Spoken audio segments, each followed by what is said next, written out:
La nationale 7. Elle passait ici, traversant le village. La plus connue des routes nationales a été déclassée en partie en départementale, d'où la borne kilométrique 907 sur l'avenue de Paris.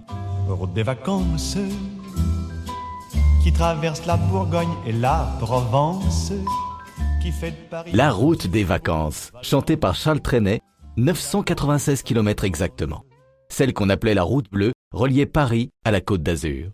Poug était alors le passage obligé des vacanciers. Aujourd'hui, c'est un village-étape de France, c'est-à-dire qu'il est à moins de 5 minutes d'une autoroute.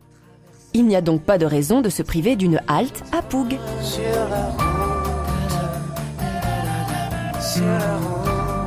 Sur la route.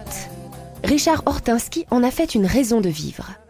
Cet inconditionnel de la Nationale 7 l'a parcouru à de nombreuses reprises. On roulait vite sur la route. Je me faisais doubler par...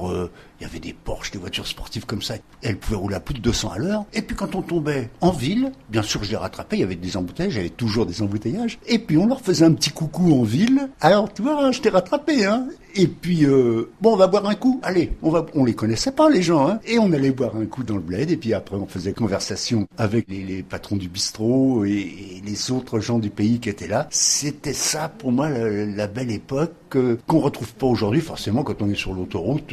Une fraternité qui s'exprimait donc même dans les embouteillages.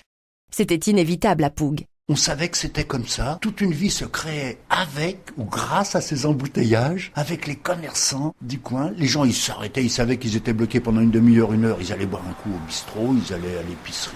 Et tout ça dans la bonne humeur.